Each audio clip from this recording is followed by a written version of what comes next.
All right. Well, yeah, thanks for being here. Yeah, if you wanted to talk about hosting the behavioral first responder as an academic for credit option, this is the workshop for you. So yeah, we get questions a fair bit, and you'll see some of the other universities that are already offering the behavioral first responder for academic credit. And so we thought we'd do a little formal presentation and workshop and talk about how it actually works. So yeah, a little bit of the backstory in case some folks aren't familiar. Yeah, basically, as I'm sure all of you all know from working in the field, the rise in behavior and mental health incidents is yeah, pretty is not a well-kept secret. And so one of the ways we developed the behavioral first responder was in response to these data that we collected from Outward Bound School by analyzing their incident and accident data. And we had actually meant to look at the rates of woofer use versus woofa and had this sort of surprise finding from analyzing those data that yeah, this huge chunk of the pie right here was actually mental and behavioral health concerns from staff and students and early dismissals. And so yeah, this was right on the cusp of when we were thinking about how if we should design this course, who might take it, all those different things. And so yeah, with armed with that type of information, we thought this would be a really critical piece of the puzzle that to help develop staff and students. And we see this working really well at the college level for introducing some hands-on types of what you might traditionally know as like hard skills, coupled with some more like systemic or programmatic skills they might introduce if you have a student who's eventually going to progress into like a mid-level management type of position or find themselves like supervising a summer staff. So there's like some systemic things in the curriculum as well as a result of these types of data and knowing what types of things instructors are dealing with out there. So that's a little bit about where we're coming from. Yeah, some of our partners, we've been test casing this over the last couple of years. The course is already offered at about 10 to 12 different institutions of higher education. And yeah, we're generally getting really positive feedback from different faculty that are using this and their students as well. And so I already hit on a little bit of the origin of this course. And then the development, so you probably know, is a product of our company, Alpenglow Education, and our board of advisors who really drove the ship on setting the initial curriculum. And then we continue to work, revise the curriculum as well. Our research also informs the course and the curriculum. So, for example, we just wrapped up a project looking at different levels of anxiety 2 weeks before an adventure course, 1 week before, and then the day of the course start, and measured how people, when people were most anxious. And then we also looked at this kind of exhaustive list of what is causing those anxieties, things like food, wild animals, digital disconnect, and all that's coming out in a forthcoming paper pretty soon. But we take that type of information and embed it into the curriculum. And so this thing, we're trying to keep this thing really state of the art, really modern, really up to date with our different research endeavors. And those are really unique to our field. So one question we get a lot is, what's the difference between this and mental health first aid? And if you've ever taken a mental health first aid course, you probably know that curriculum is like super broad. It's just meant for, anybody working anywhere. And this is really tailored to the work we do in the outdoor space. So it capitalizes on some of the unique challenges that we have, like limited resources out in the field in the backcountry per se, but also capitalizes how to capitalize on some of the advantages that we have, like things like you all probably know, like reduce stress from contact with the natural environment. Like how can you, yeah, take advantage of some of the things that the way our courses or programs work. So yeah, that's a little bit about that. Wanted to talk about alignment and integration as well. So we see this happen in a lot of different ways with the programs that are already using the behavioral first responder. We see some faculty incorporate it into existing coursework. So, for example, a class like I teach here at the University of Wyoming, Intro to Outdoor Leadership.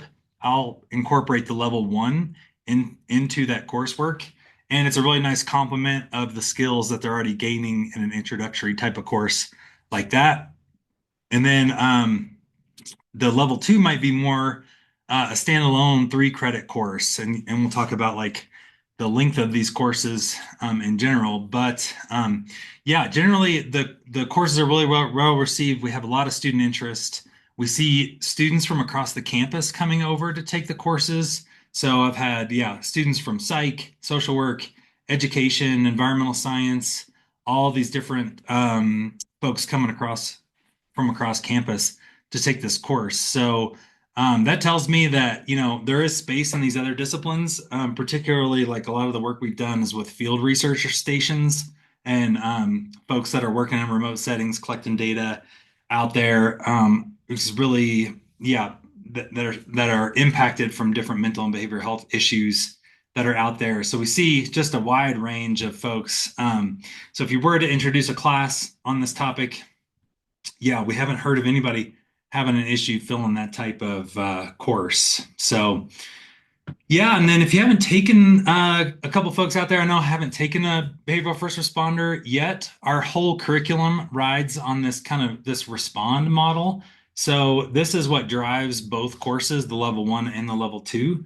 And it's kind of a compact way for folks to be able to respond to mental and behavioral health issues out in the field. And so, yeah, it kind of goes through reading the situation, engaging in the student, and that's where we incorporate things like de-escalation skills, supporting the student with active listening, providing them with options, ideally to get them to try to stay on the course in those moments, and then offering different strategies that work. So that can be things like natural and logical consequences when you're working with kids, or some different tips and strategies when you're working with veterans or adult learners. Those are all have different nuances, as you all probably know.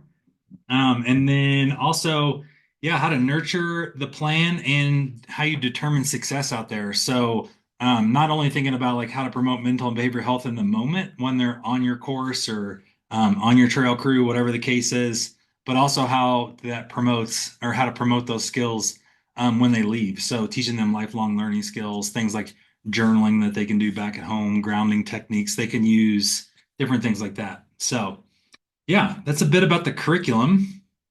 We also get asked a lot the different levels. So a couple years ago, we started with the level two course. That was our main course. And then we realized there were some barriers for folks in terms of time and commitment levels to access and complete the level two course. And so we introduced this level one course, which is a distilled down version of the level one. So the level one really focuses on hands-on direct care skills for staff, practical skills like de-escalation and active listening that we talked about. And then, yeah, if you choose to offer the course online, it's about 16 hours for folks, or we also teach that as a 1 day, 8 hour session.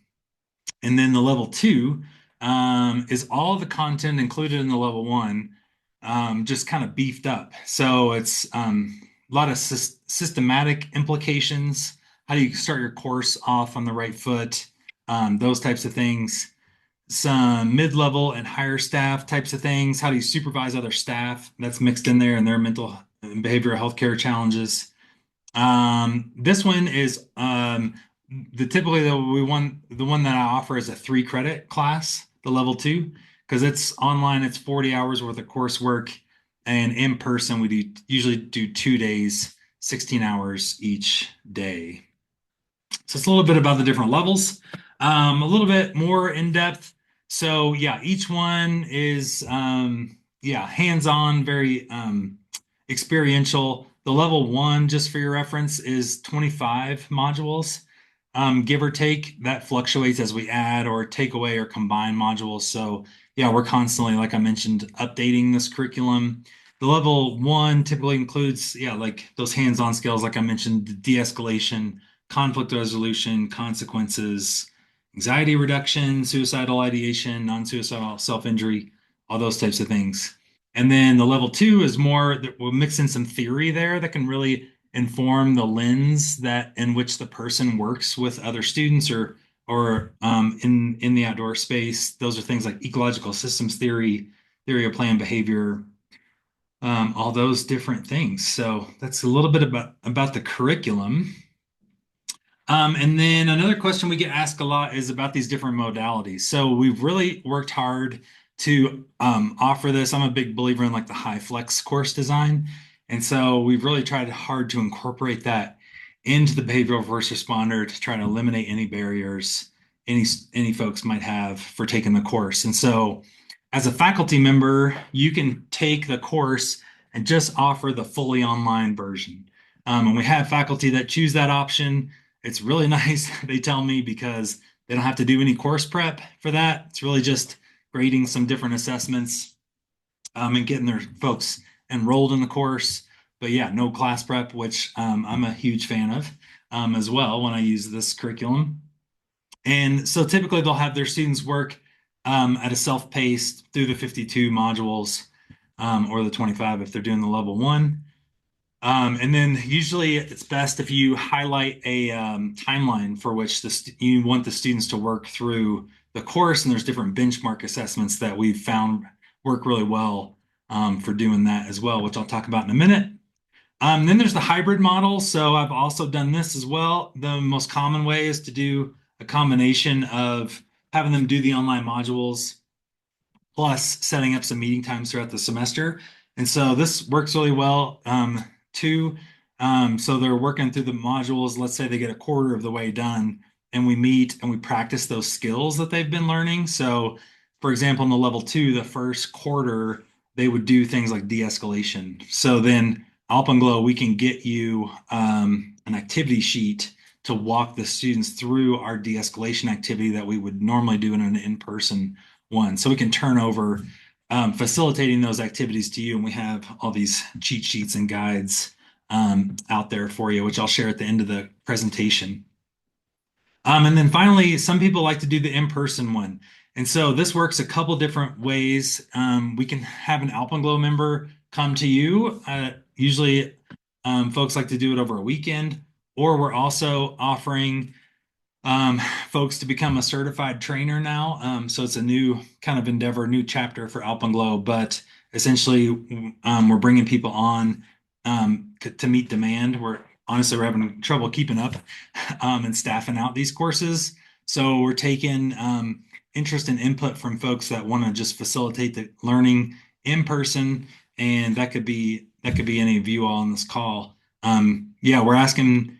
It's kind of case by case basis, but generally speaking, we're asking people to shadow a course first and then just kind of see how we facilitate the activities and get a sense for it all. And then, yeah, you can kind of hit the ground running and offer courses when you need to. So, yeah. And then let's see. We've also got the standalone course option, which is most faculty will offer for 1 to 3 credits. Again, usually the level one is a 1 credit course, the level two is a 3 credit course. Yeah, it's kind of a natural match, like I was mentioning earlier, for leadership, risk management, outdoor programming, and also we've had some faculty be interested in blending it in with a field component as well. And so, yeah, that could look a couple different ways. Mostly, it's looked like an Alpenglow staff coming into your field component and just kind of like running the show for a day or two, depending on what you want to do, teaching the students in the field all the activities. Yeah, it's built in such a way where if we're in the classroom, we'll use a PowerPoint slide deck, but also it can be taught completely like in the field. So that's kind of a nice option as well. And then, yeah, we want to package this in such a way that you can kind of hit the ground running and it's as little work and prep on your end as possible. And so, yeah, I'll share the files in a minute, but these are some of the assignments that we found work really well. We have written out case studies and rubrics for that you can use to let the students apply the specific skills that they're learning to these different scenarios. I like to use these vlogs or blog posts for students. So I set these at different scheduling throughout the semester. So I want them to get through all 52 modules in the semester. And so I might have them do the first 10, like the first 3 weeks of school, and then have the first vlog post due where they're providing a summary of what they learned, one application of one of the modules, something like that. That's really a way for me to see what they're learning, but also keep them on a pace and a schedule to make sure they get through all the modules by the end of the semester. And then some other things too. I've had them develop a supplemental module. They identify a gap in the curriculum, and then they build a module as a way for expanding their knowledge base. And then also each behavioral first responder level 2 and level 1 both have a final assessment. A lot of faculty choose to use the score from that assessment as kind of like their final for the class as well. And those are already prepackaged and ready to go. Yeah, so just a little bit. I wanted to show you what one of the modules looks like. So this is talking about we have over 77 custom modules. We've had over 1,000 people now take the course, either online or in person. And so that's really exciting kind of milestone we've been cruising towards. And then, so this is what the modules look like. We've worked really hard to make them interactive. We have as many touch points where the student is interacting with the module as possible to make sure they're not just clicking through these things. You've probably done these things for your institution or whatever, but we've tried to build in different safeguards for students. So, for example, one is they have to watch this video before they can move on to the next piece of the course. And then they can download cheat sheets right here in the module. So this one's on specific conflict resolution techniques that they can use in future applications. Then they do a bit of reading here, and then a multiple choice question that they have to get correct before they move on. And then a multiple correct answer question here. And then another example is they'll do activities like this where they have to sort the questions before they move on to the next part of the module. That's a little bit about what one of the modules looks like. And then each module is capped off with an assessment. So they'll usually take a 5-question quiz at the bottom of that assessment at the end of that module. So yeah, and then let's see. You as the instructor as well have pretty cool access to the back end of our site. So if you enroll a whole class, for example, you become a group moderator or instructor, and you'll be able to navigate through our website to this group management page. And so you'll be able to see the different folks in your class. I've blurred out the names for their anonymity here. But we have a group from a camp in Southern Illinois working through the course right now. So I can see all of their progress that they've started the course. And then I can click into each learner and I can see which module that they're on. So this particular person's 44% of the way through. And then, yeah, the date they enrolled and some other information as well. So if you're ever worried about a student falling behind, you have the ability to get into our website and see for yourself that information, as well as like their final score on the final assessment, all those things, so you can kind of monitor what's happening with the students. So nice feature. And then yeah, back to the course. So like I said, yeah, we're really trying to raise awareness in this space for people that work in any place in outdoor recreation to be able to work with people and promote mental and behavioral health in whatever their job.